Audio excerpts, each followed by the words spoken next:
भावी सफलता के लिए शुभकामनाएं देते हैं। प्रश्नकाल प्रश्न संख्या 261 श्री गिरधारी यादव। माननीय मंत्री जी, पटल पर रखा गया। माननीय सदस्य महोदय, हाईकोर्ट के पीठ की स्थापना केंद्रीय सूची में और बिहार जैसे 13 करोड़ राज्य वाले आबादी वाले राज्य में मात्र एक हाईकोर्ट है, कोई बेंच नहीं है, जबकि इससे कम आबादी वाले राज्य में एक हाईकोर्ट और 2 बेंच है। क्या केंद्रीय सूची में पीठ की स्थापना यदि है तो क्या भारत सरकार बिहार में, भागलपुर में या बिहार के और किसी इलाके में हाईकोर्ट के बेंच की स्थापना करने का विचार रखती है?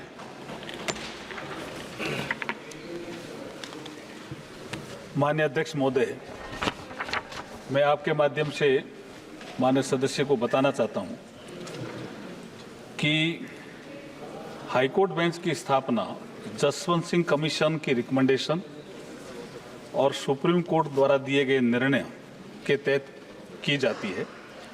इसके अंतर्गत कंसर्न हाईकोर्ट के चीफ जस्टिस व गवर्नर की सहमति से स्टेट गवर्नमेंट द्वारा कंप्लीट प्रपोजल केंद्र सरकार को कंसीडरेशन हेतु भिजवाया जाता है। इसी जब वो कंसीडरेशन हेतु प्रस्ताव आ जाता है तो बेंच हेतु आवश्यक इंफ्रास्ट्रक्चर फैसिलिटी और एक्सपेंडिचर स्टेट गवर्नमेंट द्वारा प्रोवाइड किया जाता है। ये प्रक्रिया जसवंत सिंह कमीशन और सुप्रीम कोर्ट के निर्णय के द्वारा तय की गई है।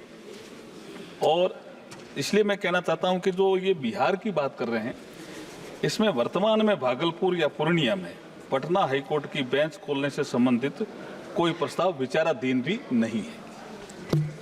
माननीय अध्यक्ष महोदय, जब हाईकोर्ट और पीठ की स्थापना केंद्रीय सूची में है, राज्य सूची में नहीं है, न समवर्ती सूची में है, जब केंद्र सूची का बात क्यों कोई चीफ जस्टिस या गवर्नर करेगा? लोक कल्याणकारी राज्य में भारत सरकार की जिम्मेवारी बनती है कि 13 करोड़ आबादी वाले राज्य में उससे प्रयास कर। क्या है प्रश्न ये कि जब केंद्र सूची में है तो फिर इसमें गवर्नर और हाईकोर्ट क्या भारत सरकार को प्रयास करना चाहिए इस दिशा में वो हाईकोर्ट बिहार में स्थापित करे 13 करोड़ आबादी वाले को? केंद्र सूची में 78 और 79 नंबर पर है आपका अधिकार, करिए आप। माननीय अध्यक्ष महोदय, माननीय सदस्य जी को भी जानकारी है कि देश संविधान के अनुसार चलता है। संविधान में सुप्रीम कोर्ट की भी व्यवस्था है, सुप्रीम कोर्ट का एक निर्णय है और जसवंत सिंह कमीशन की रिकमेंडेशन भी इसी ये प्रक्रिया तय हुई है। जिस किसी भी हाई कोर्ट में अगर इनके राज्य में हाई कोर्ट की कोई बेंच स्थापित की जानी है तो ये हाई कोर्ट का प्रस्ताव लाए, स्टेट गवर्नमेंट की सहमति लाए, गवर्नर की भी सहमति लाए, उसके बाद विचार करने का विषय आएगा ना। प्रक्रिया तय है, अभी विचाराधीन नहीं। श्री राजेश रंजन। मैं माननीय मंत्री महोदय जी से पहले भी रविशंकर जी ने लंबा चौड़ा चिट्ठी लिखा था, उसको आप अध्ययन कर लीजिए।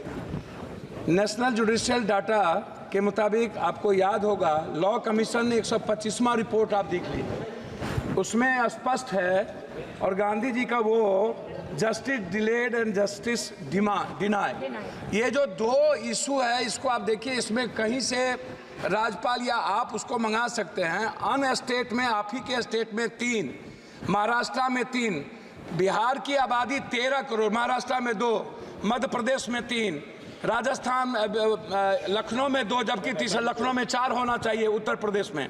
बिहार में मेरा आग्रह है कि बिहार में एक हाईकोर्ट पर 2,37,000 लगभग अभी तक केस पेंडिंग है पटना हाईकोर्ट में। अध्यक्ष महोदय, स्थिति यह है कि अभी तुरंत कुछ दिन पहले वकील को रहने के लिए कोई पटना में जगह नहीं है, तो नीचे में बैठ करके वकील साहब हाईकोर्ट के वहां पर, मैं बता रहा हूं कि जल गए ट्रांसफर पर। मेरा आग्रह यह है इसमें कि पूर्णिया हाईकोर्ट बेंच आज से लंबित नहीं है, या पूर्णिया, कोसी, सीमांचल, मिथिलांचल, भागलपुर का जो इलाका है वो सबसे ज्यादा पुअर पीपुल है, पटना नहीं आ सकता है, दूरी है और जस्टिस उससे नहीं मिलेगा। उसी तरह बेतिया, छपरा, सीभार, गोपालगंज, मुजफ्फरपुर, तो 2 बेंच और, एक पूर्णिया, एक मुजफ्फरपुर, गोपालगंज, छपरा। राज्य सरकार प्रस्ताव भेजेगी, हाई कोर्ट प्रस्ताव भेजेगा।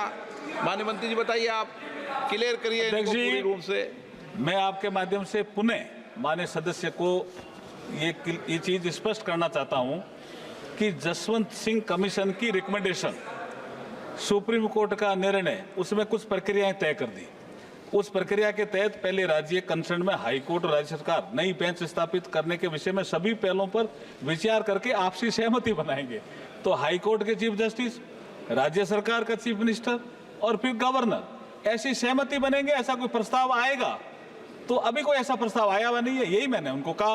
वर्तमान में देश में 25 उच्च न्यायालयों की 25 प्रिंसिपल सीट के अलावा, ये बात ठीक है कि कुल 15, जिसमें 13 परमानेंट बेंच और 2 सर्किट बेंच कार्यरत है। श्री मीसा भारती जी, आप बार बार में बेटे बेटे बोलती हो ना, इसलिए आपका नाम लिखा गया। आप बेटे बेटे की जगह आप बोल रहे हैं। बोल दीजिए। नहीं, अध्यक्ष महोदय जी, जैसा कि गिरधारी जी ने और पप्पू यादव जी ने जो डिमांड की, वही डिमांड हम लोग भी कर रहे थे। हमारे दल के भी जो अभय कुशवाहा जी वो प्रश्न पूछना चाहते थे। तो माननीय जो मंत्री जी का जो जवाब आया, मैं उस जवाब से संतुष्ट नहीं हूँ। और एक आपके माध्यम से मैं जेडीयू के सांसद महोदय से कहूंगी कि अपने नेताओं से बात करें, नीतीश कुमार जी माननीय मुख्यमंत्री जी से बात करें और वहां से प्रपोजल भिजवाएं। और अगर इस तरह का प्रपोजल वो नहीं कर सकते हैं तो सरकार से अपना समर्थन वापस ले और बिहार की जनता को धोखा देने का काम ना करें।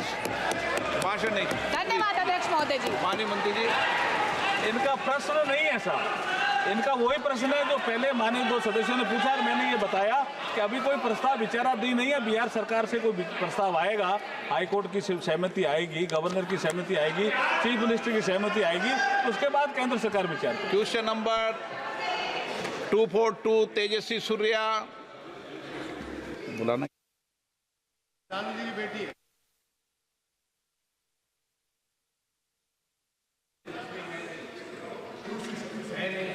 262 तेजस्वी सूर्या, माननीय मंत्री जी। उत्तर सभा पटल पे रखा गया। श्री प्रदीप पुरोहित। स्पीकर सर, मैं माननीय मंत्री से आपके जरिए ये जानना चाहता हूं कि जो हाई कोर्ट, डिस्ट्रिक्ट कोर्ट और दूसरी निचली कोर्ट में अपने राज्य के भाषा में बहस में शामिल करने के लिए जो प्रक्रिया चल रही है, वो उड़िया भाषा में भी वो प्रक्रिया चलेगा।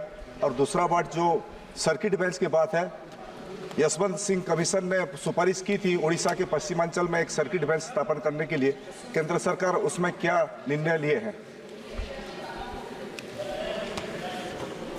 माननीय अध्यक्ष महोदय, जो माननीय सदस्य ने प्रश्न किया है वो संविधान के आर्टिकल 348 के अनुसार है, जिसमें सुप्रीम कोर्ट, हाई कोर्ट में सभी कार्रवाई अंग्रेजी भाषा में करने से संबंधित प्रावधान है। फिर भी 348 में यह भी प्रावधान किया गया है कि किसी राज्य के राज्यपाल राष्ट्रपति की सहमति से उस राज्य के हाई कोर्ट में रीजनल लैंग्वेज के उपयोग को अधिकृत कर सकते हैं। और उसके तहत वर्तमान में कॉन्स्टिट्यूशन के आर्टिकल 3482 के तहत राजस्थान हाई कोर्ट में 1950 से, उत्तर प्रदेश हाई कोर्ट में 1969 से, मध्य प्रदेश हाई कोर्ट में 1971 से और बिहार हाई कोर्ट में 1972 से हिंदी का प्रयोग अधिकृत किया हुआ है। श्री सेल्वाराज। பேரவைத் தலைவர் அவர்களே வணக்கம். உலகத்திலேயே தொன்மையான மொழி தமிழ் மொழி. இந்திய மொழிகளில் மக்கள் பயன்பாட்டில் உள்ள மூத்த மொழி தமிழ் மொழி. தமிழ் மொழி செம்மொழியாகும். தமிழுக்கு அமுதென்று பேர், இன்ப தமிழெங்கள் உயிர் என்று புரட்சி கவிஞர் பாரதிதாசன் பாடுவார். ஆகவே எங்களுடைய மாநிலத்தின் நீண்ட நாள் கோரிக்கையாக இருக்கிற தமிழ் மொழியை உயர் நீதிமன்றத்திலே வழக்காடு மொழியாக கொண்டு வர வேண்டும் என்று கேட்டுக்கொள்கிறேன். அது எப்போது கொண்டு வருவீர்கள் என்று அமைச்சர்கள் வாயிலாக அறிய விரும்புகிறேன். माननीय मंत्री जी। अध्यक्ष महोदय, आपके माध्यम से मैं माननीय सदस्य को बताना चाहता हूं कि केंद्र के पास तमिलनाडु, गुजरात, छत्तीसगढ़, वेस्ट बंगाल और कर्नाटका राज्यों से क्रमशः मद्रास हाईकोर्ट में तमिल, गुजरात हाईकोर्ट गुजराती, छत्तीसगढ़ हाईकोर्ट में हिंदी, कलकत्ता हाईकोर्ट में बंगाली और कर्नाटका हाईकोर्ट में कन्नड़ भाषा में हाईकोर्ट की कार्रवाई के लिए प्रस्ताव प्राप्त हुए थे। इन प्रस्तावों को कैबिनेट कमेटी 1965 के निर्णय की अनुपालना में चीफ जस्टिस ऑफ इंडिया के सुझावों हेतु भेजा गया। लेकिन चीफ जस्टिस ऑफ इंडिया ने अपने 16 अक्टूबर 2012 के लेटर द्वारा सूचित किया कि 11 अक्टूबर 2012 को फुल कोर्ट मीटिंग में इन प्रस्तावों को विचार विमर्श के बाद स्वीकार नहीं किया गया है। फिर भी हम प्रयास में हैं कि भाषिणी के माध्यम से हम इसमें जितने भी रीजनल लैंग्वेज है उनके निर्णयों का ट्रांसलेशन करवा रहे हैं। Manish Tiwari. Very much, Mr. Speaker, sir. Mr. Speaker, sir, Article 348(1)(a) of the Constitution of India provides that the language of the Supreme Court and the High Courts will be in English. Article 348(2) proviso says that even though the language of some High Court could be Hindi or some other regional language, but the judgments, decrees and orders will be in English. And there's a logic to that. And the logic is that there should be a standardization of authoritative texts across the board. Now, the minister in his answer has referred to an initiative by the Supreme Court of India, where the Supreme Court is using an artificial intelligence tool to translate judgments into various regional languages. My question to the minister is, what is the integrity of that translation? Who will certify that the translation from the original judgment is correct, primarily because the translation is not being done by the judge who has authored the judgment? And even if you look at Section 7 of the Official Languages Act of India, which, Mr. Minister, you have referred to in your answer, it says that the only recognized authoritative text will be the text which has been translated into English and certified by the High Court. So my question is कि आपने अनुमति तो दे दी कि जो क्षेत्रीय भाषाएं हैं उसमें तर्जुमा होगा, तर्जुमा भी हो गया।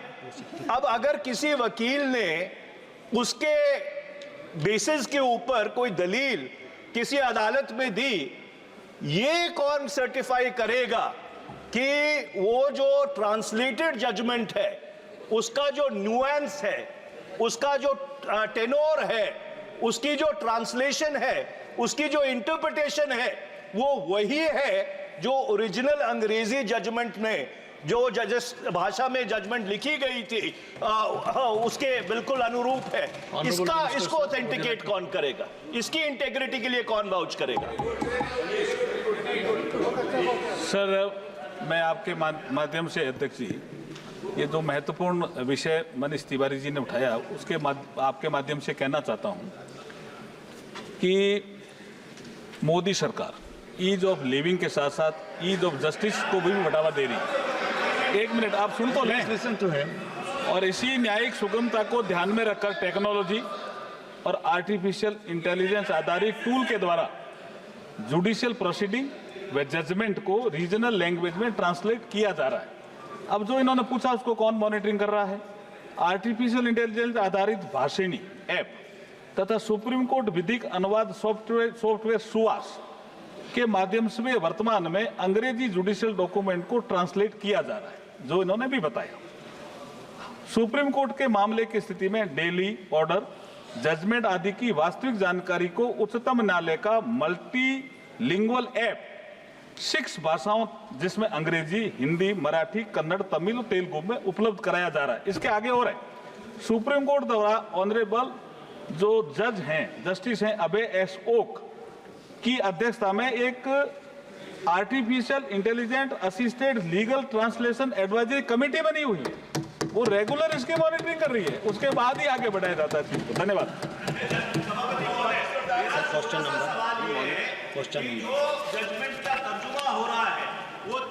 This is not the. This is question hour. Question.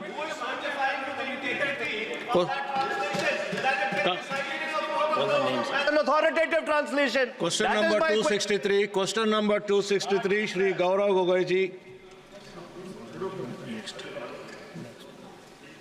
Advocate Adur Prakash Manani ji. Sir, question number 263.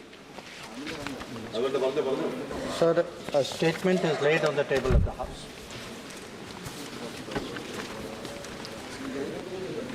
Sir, so many youths are recruited, sir, for the job by the false agencies. They are offering high salary. But unfortunately, these youths are cheated. So they are not getting salary of foods there. Sir, 5 youths from my constituency were recruited for Russian army on false promises of job. The issue had taken up with the External Affairs Ministry, and all of them are released and repatriated. Sir, it is concerning that the incident of fake recruitment to foreign countries on false promises are increasing. Sir, many such incidents, including a recruitment of youths to Cambodia and Myanmar for cyber crimes and slave jobs, were reported recently. Such fake agencies are very active and jobless. Youths are easily being their victims.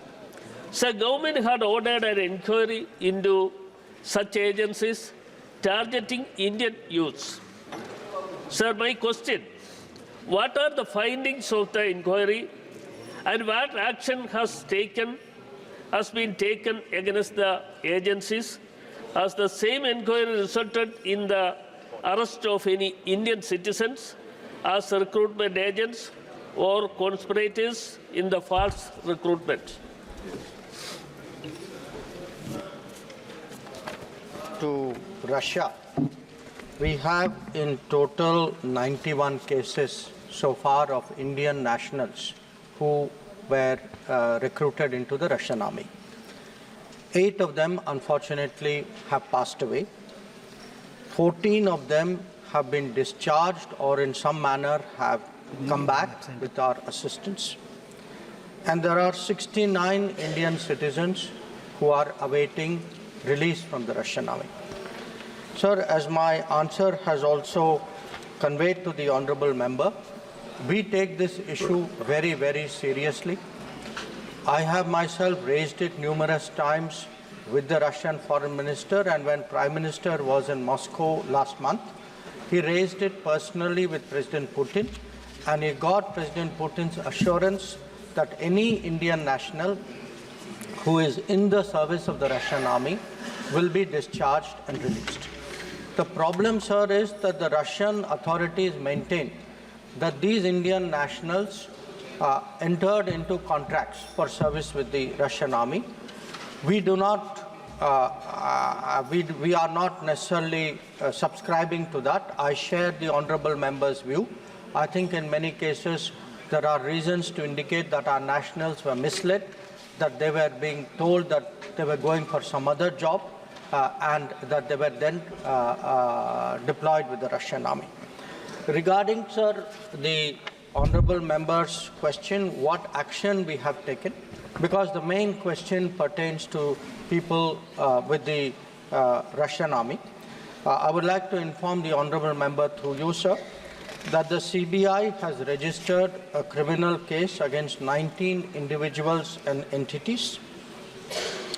They have examined the, those 14 people who have returned from Russia. Sufficient evidence has surfaced against 10 human traffickers whose identities we know. During the investigation, 2 of the accused were arrested on 24th of April and 2 more on the 7th of May. All the 4 accused are presently in judicial custody.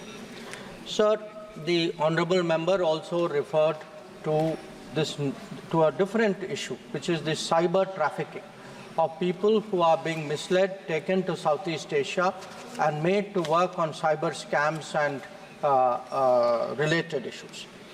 Again, sir, we take this very, very seriously. We have taken it up with all the concerned governments at a political level. So far, 650 Indian nationals have been repatriated from Cambodia, 415 from Myanmar, and 548 from Laos. So, as the honourable member has noted, sir, and the government also appreciates the gravity of this issue, this is an issue for which we have to be very vigilant. We have to crack down very hard. So, I have also attached with the answer, sir, a list of cases state-wise for the last 3 years. What is the action taken report? What is the status of legal proceedings in those cases? Sri Asauddin Owaisi ji. Okay, please. Supplementary. Sir, these youths are appointed without any training. How can we able to recruit these youths without any training? Thus, you have given one answer, respected minister has given one answer. A total of 3,042 illegal agents have been notified on the portal till June 2024. Sir, what action has been taken against these illegal agencies? Sir, there are a range of issues in this.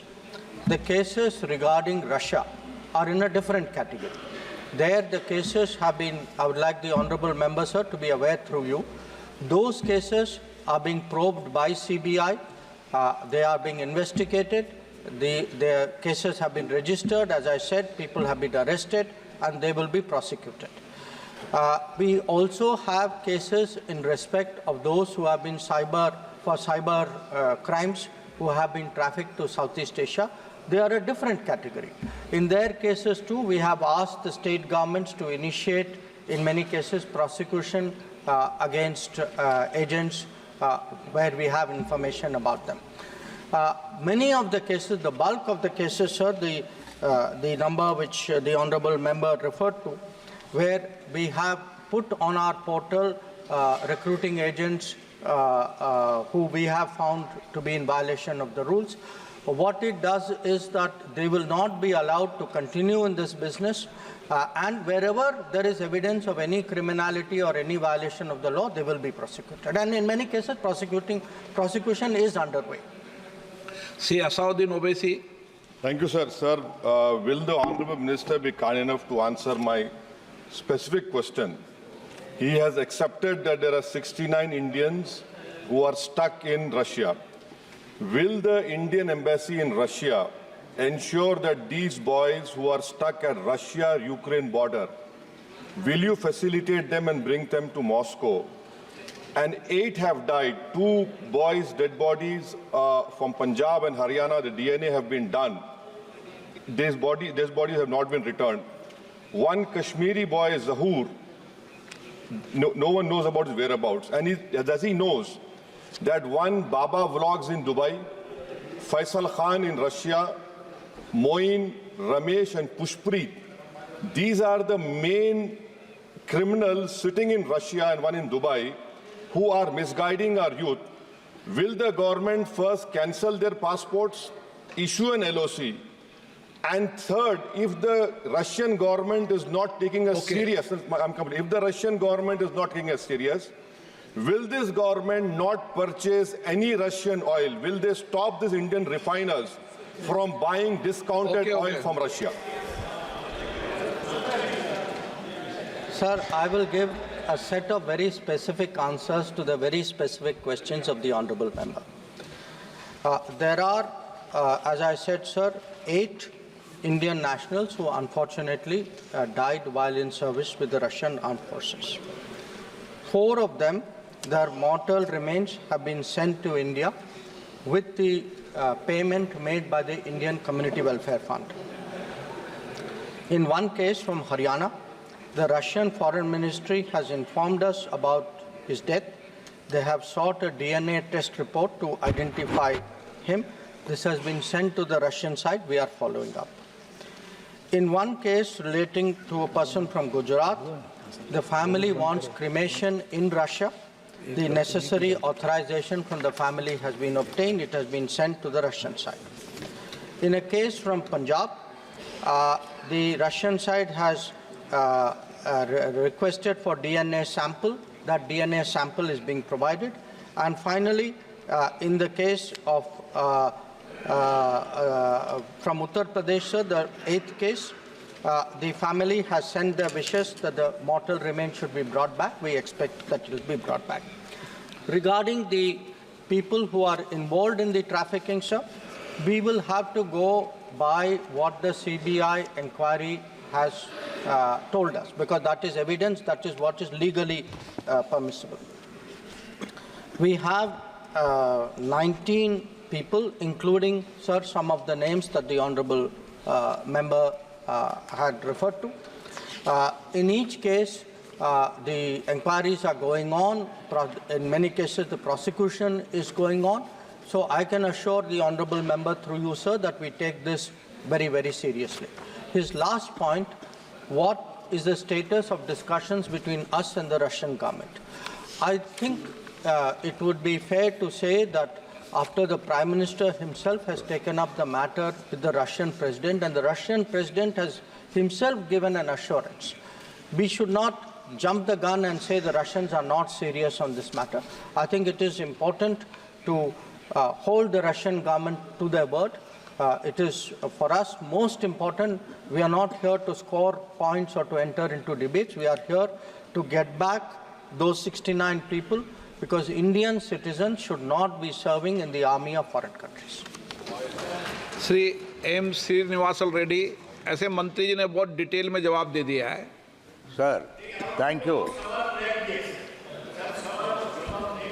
Sir, thank you very much, Speaker, sir. Sir, thank you very much, sir.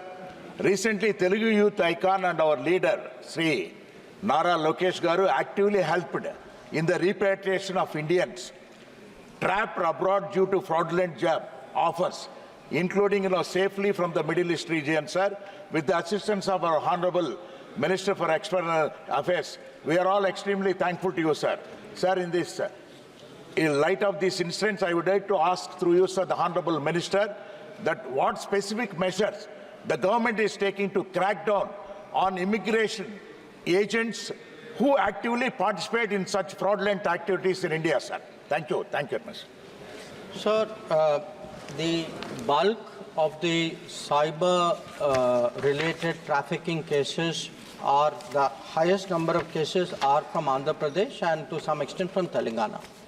So I completely understand the honorable member's concerns in this regard, and I also want to say that in every case, because if the honorable members would look at the data we have provided, the majority of cases are Andhra Pradesh, Karnataka, Kerala, Punjab, Rajasthan, Tamil Nadu and Telangana. The bulk of the cases come from here. So we have sought the cooperation of the state government. It is an issue of national concern. This is not a political matter. This is a case where both state governments concerned and the union government should work together. And I can assure the honorable member that wherever we find evidence of any infraction of the law, we will very vigorously prosecute the agent concerned. भाऊ साहेब राजा राम वाघ चोरे.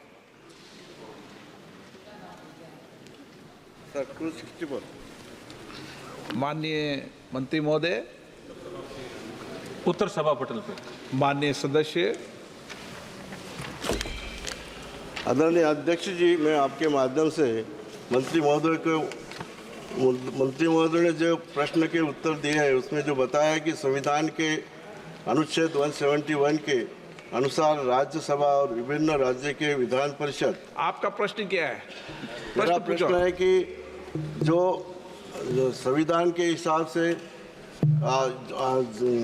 विधान परिषद और राज्यसभा में संविधान के हिसाब से आरक्षण लागू किया जाए, तो उसके बारे में वही मैं बताना चाहता हूं कि आप बताओ, मतलब आरक्षण के लिए कोई उपलब्ध नहीं किया जाता, ऐसा बताया है। ये बात तो सही है, लेकिन मैं आपके माध्यम से मंत्री महोदय को बताना चाहूंगा कि आदरणीय सर संघ चालक मोहन जी भागवत, ओके ना, ऐसे नाम नहीं लेते सर। माननीय सदस्य, आप नए आए हो, जो इस सदन का सदस्य नहीं उसका नाम लेते हटा देना और आगे से सब समझ जाए। तो मैं कहूंगा कि आज भी देश में जाति और जनजाति के प्रति समाज में भेदभाव समाप्त तो हुआ नहीं है। इस समुदाय के लिए आरक्षण की व्यवस्था का प्रावधान करना उचित रहेगा।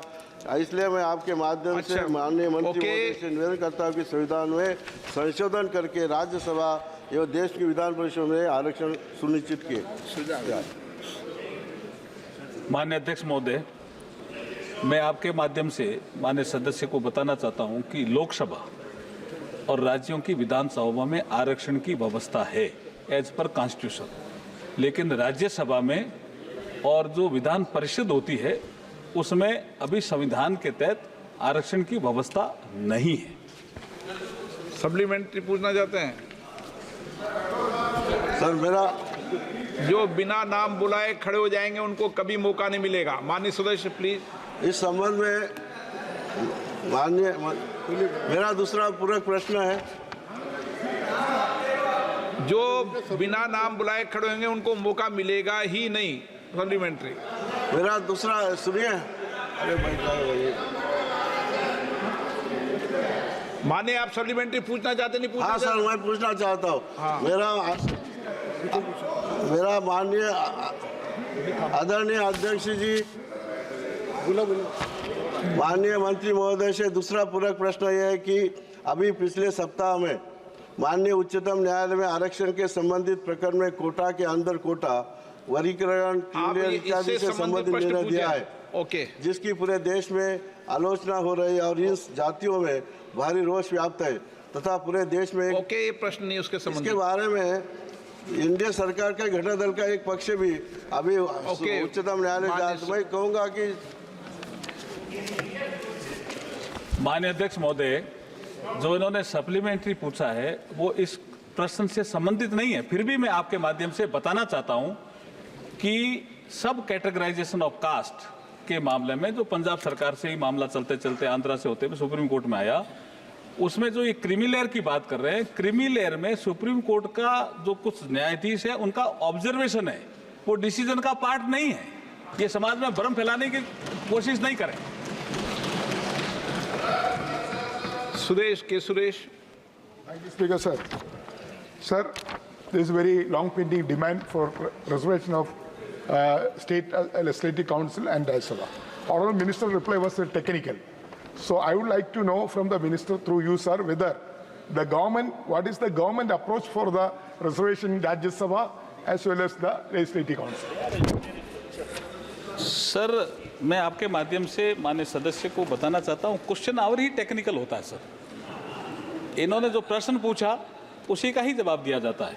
और मैंने जैसे कहा कि आर्टिकल 80 में ये प्रावधान किया गया है कि राज्यसभा में प्रत्येक स्टेट के रिप्रेजेंटेटिव के रूप में संसद सदस्यों को संबंधित राज्य की लेजिस्लेटिव असेंबली के विधायकों द्वारा चुना जाता है और लोकसभा में डायरेक्ट चुनाव होता है। तो डायरेक्ट और इनडायरेक्ट चुनाव का फर्क के कारण कॉन्स्टिट्यूएंट असेंबली में भी उस समय चर्चा हुई थी।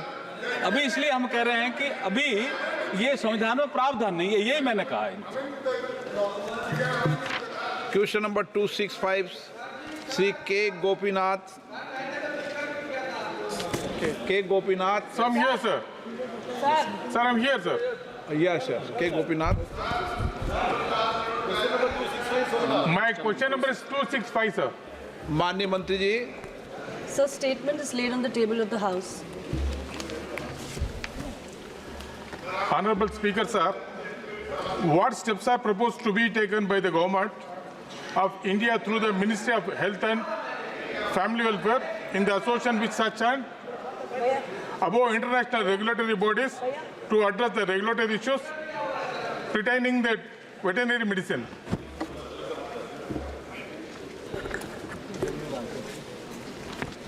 Sir, I have explained in my reply, but I would like to explain again that worldwide there are 3 models of regulatory bodies that we follow for human as well as veterinary drugs and medicines.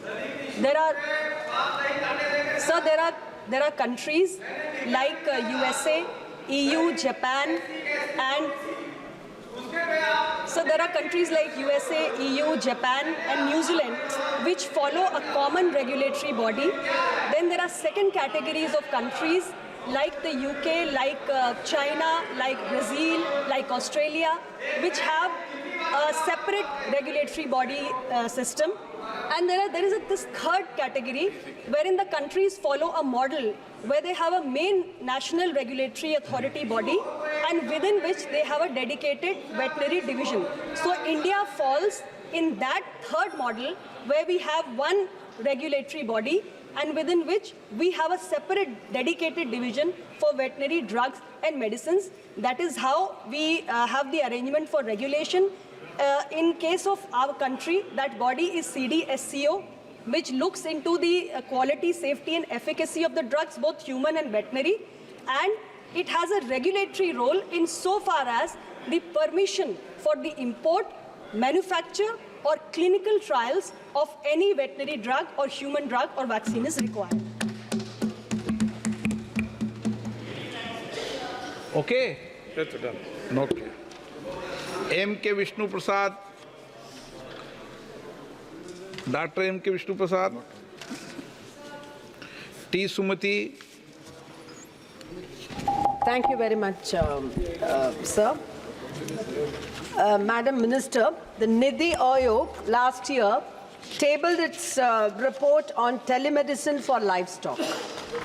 It also has highlighted a shortage of approximately 41,000 veterinary institutions, veterinarians, and thus called for improving coverage via telemedicine, which is the need of the hour.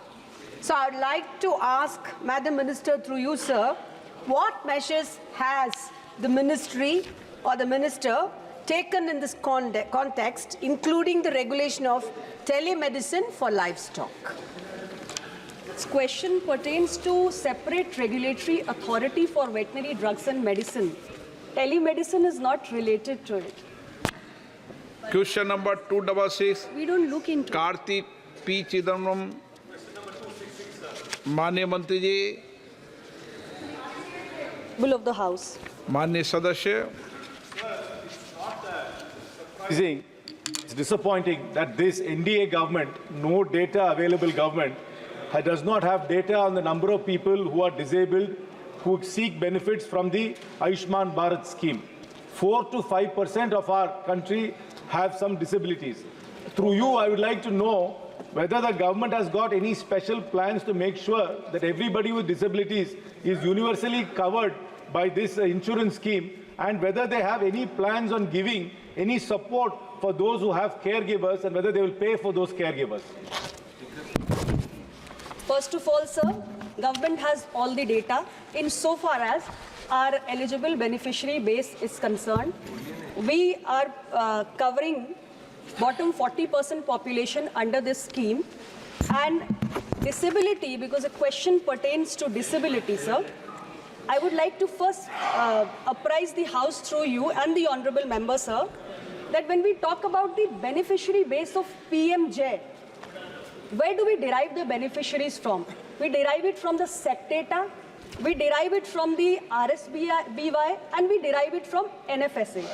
Sir, under SEC data, we have 3 criteria. One is the automatic allocation category. Second is the deprivation criteria for the rural areas under which D1, D2, D3, D4. If you go to D4, that is specifically for the disabled. So that criteria is disabled member and no able-bodied adult member. So disabled members or disabled persons under SEC have been included in this PMJ scheme.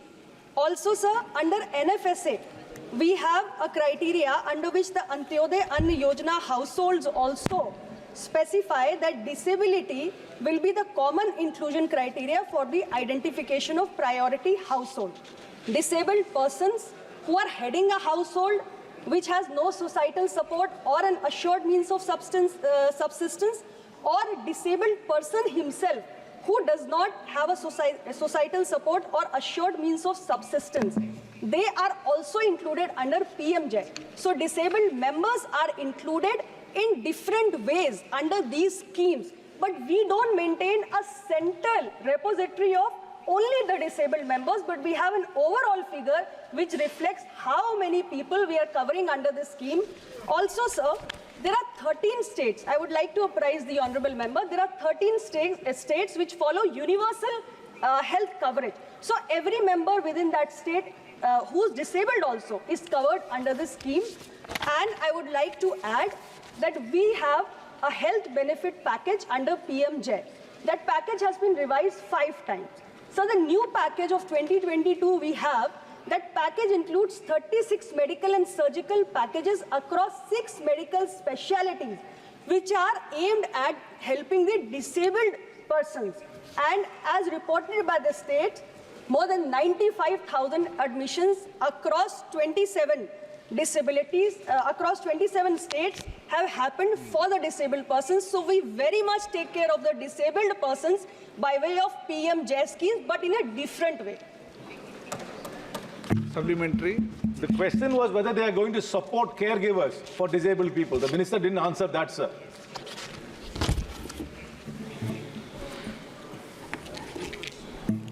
Sir, the question is about the caregivers.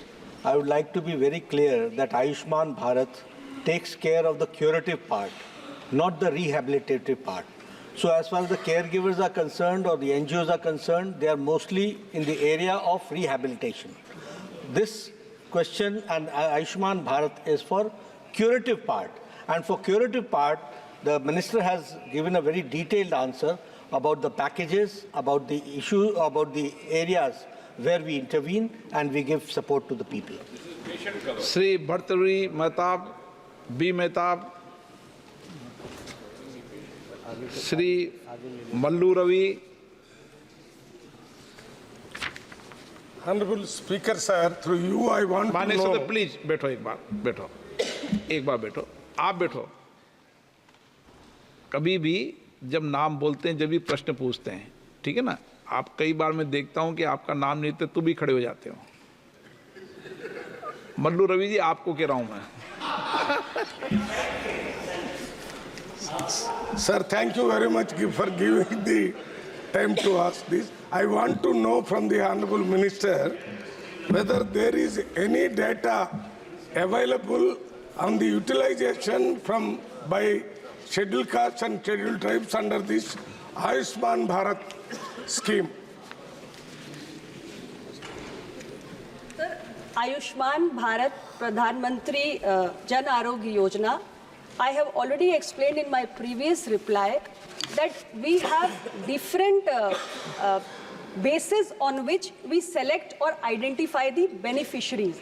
We don't maintain a separate data for SC, ST, but if you go to the criteria that we have chosen under PMJ in the rural areas as well as in the urban areas. Rural areas, we have deprivation criteria.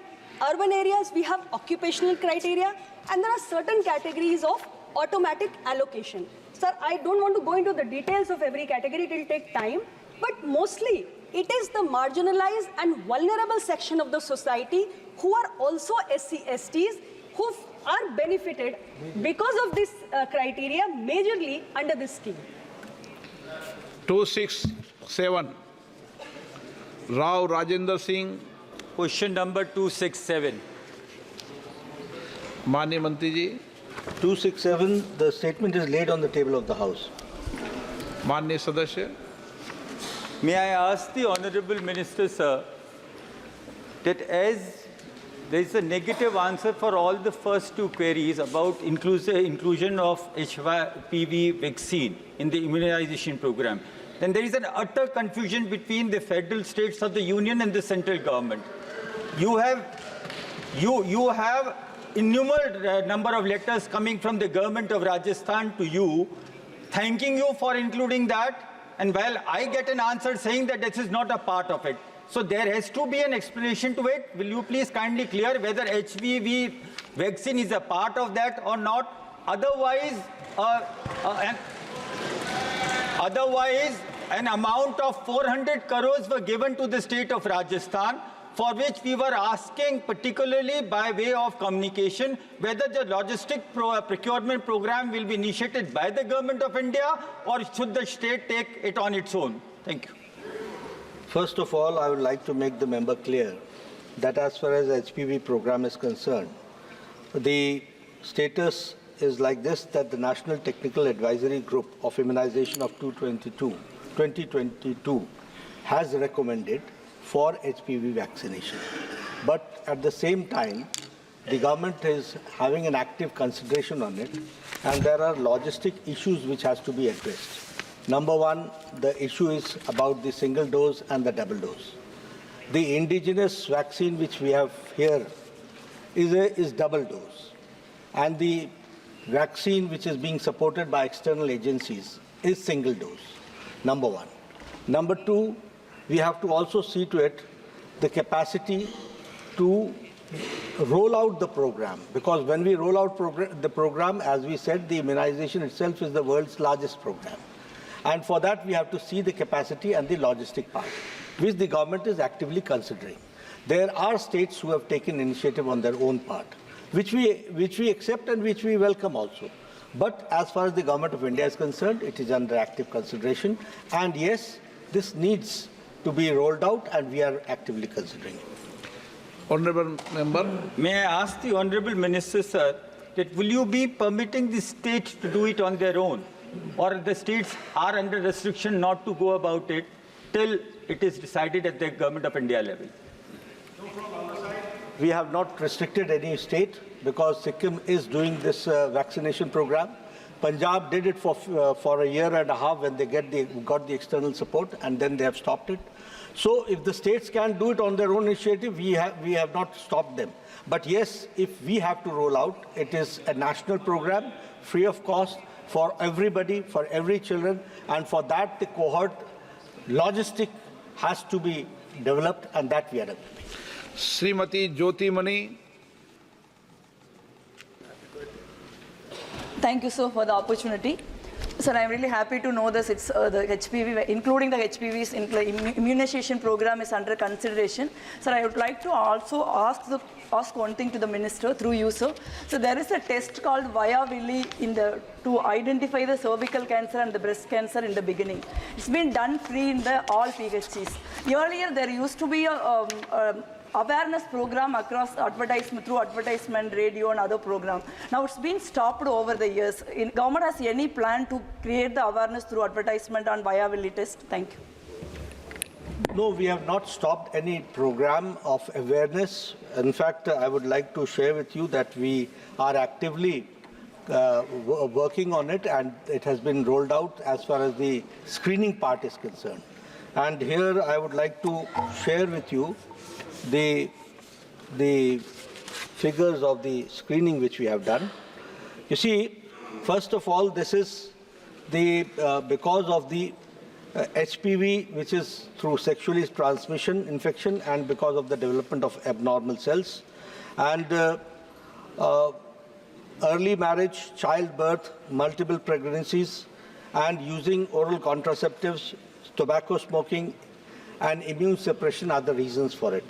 And if I see the total NCD portal, you will find that 6,17,74,353 women have been screened, and 76,652 have been diagnosed as cervical cancer, and 67,424 are being treated in government facilities. Number one. Number two, I would like to share with you that in the arm Arogya Mandir, we have 1,73,000 Arogya Mandir, where we are having the screening for diabetes, screening for cervical cancer, screening for HIV, all necessary screenings are going on.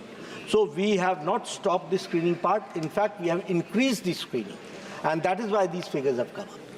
268 Sri A. Raja, Manya Mantri ji. The statement is laid on the table of the House. 269 Sri Selvaraj B. 20 होने दो पूरे, एक बचे हैं 2 minute. मंत्री जी short में जवाब देना, 20 होने वाले हैं पूरे क्वेश्चन। सुब्बा नारायण, माननीय मंत्री जी। उत्तर पटल पे रखा है। ओके। 270 सी अनंत नायक।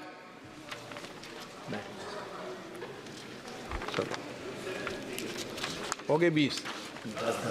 10। प्रश्न संख्या 270। माननीय मंत्री जी। Statement is laid on the table of the House. माननीय अध्यक्ष महोदय, कोशिश यही है। मैं धन्यवाद दूंगा माननीय मंत्री महोदय को और माननीय प्रधानमंत्री जी को। आज बजट का भी इन्हांस हुआ है, लेकिन मैं आपका माध्यम से जानना चाहता हूं, पर्टिकुलर ट्राइबल एरिया में जहां पर सिकल सेल एनीमिया और थैलासेमिया का ज़्यादा प्रभाव है, जो माननीय प्रधानमंत्री उसको भी इनिशिएशन लिए है, इसलिए भी धन्यवाद दे रहा हूं। उसका इंफ्रास्ट्रक्चर डेवलपमेंट के लिए और बजट में ज़्यादा पैसा जरूरत है क्या, और इसलिए सरकार इसके बारे में क्या सोचे? माननीय सदस्य को ये बताना चाहूँगा कि जहाँ तक भारत सरकार का सवाल है, हम लोगों ने ये जो जीडीपी में इंक्रीज़ है वो 1.13% हुआ है, और उसको हम 1.35% तक हम 35% तक ले गए हैं। दूसरी बात यह है कि हमारा आउट ऑफ पॉकेट एक्सपेंडिचर भी कम हुआ है, और उसको अगर हम देखें तो वह जो पहले 62% था 2014-15 में, वो आज 47.1% हो गया है। और अगर हम per capita total health expenditure देखें तो वह जो per capita total health expenditure था वो 3,826 था 2014-15 में, और 2019-20 में वो 4,863 हो गया, और वो 27% का इंक्रीज़ था। इस तरीके से हम लोग हेल्थ में जो बजट है उसको हम इंक्रीज़ कर रहे हैं। जहाँ तक इन्होंने सिकल सेल की बात की, सिकल सेल के एलिमिनेशन का प्रोग्राम प्रधानमंत्री मोदी जी ने 2023 में शुरू किया था। बहुत तीव्र गति से हम उसकी एक्टिव स्क्रीनिंग कर रहे हैं। ट्राइबल एरियाज़ में उसके लिए स्पेशल उसकी स्क्रीनिंग की व्यवस्था की गई है, और उसके इलाज के लिए सारी के सारे व्यवस्थाओं को माकूल किया गया है। 271 Shri Manickam Tagore. Question number 271 sir. माननीय मंत्री जी। प्रश्न संख्या 271। The statement is laid on the table of the House. माननीय सदस्य। Sir, will the Honorable Minister provide details on the emergence and characteristics of the KP1 and KP2 strains of the SARS-CoV-2 virus? How does these strains differ from the previous variants, and what measures are being taken to address their spread? There is a continuous surveillance program which is going on, and in that surveillance program we see to it if there is any change in the virus and if it is mutated or not. All this is being done by our agencies as far as the disease control program is concerned, and in that we always keep we are vigilant on it, and regularly we are monitoring on it, and because of that, if there is any change, we accordingly change our strategy also. Sir, what steps is the government taking to promote community awareness regarding the new COVID-19 strains and the importance of adhering to the respiratory hygiene? How is this awareness being disseminated to the general public? Under the program Information and Education and Communication, there is a regular program. This question is very relevant because one has to be very much aware of the changes which is taking place, and for that our IEC program is there, and in that program community participation and community involvement is done at the grassroots level, so that even in the Arogya Mandir we communicate to the patients and to the vulnerable patients who are there, and that is how we do it. Shri Vijay Kumar Basant urf Vijay. Honorable Speaker, sir. Sir, I would like to ask the Minister, what are the key research initiatives currently underway to understand the behavior impact of the KP1 and KP2 strains? How is the government supporting research institutions in this regard? There is a regular process, sir, project-wise. There are many agencies where the research is going on. And if I talk about the ICMR, if I talk about the NIV, this also takes care. We have the projects for taking care of these upcoming problems in the field of medical, and so this is also taken care accordingly. माननीय सदस्यगण, मुझे कई माननीय सदस्यों द्वारा कई विषयों पर स्थगन प्रस्ताव की सूचनाएं प्राप्त हुई है। मैं स्थगन प्रस्ताव की किसी भी सूचना के लिए अनुमति प्रदान नहीं करता हूं।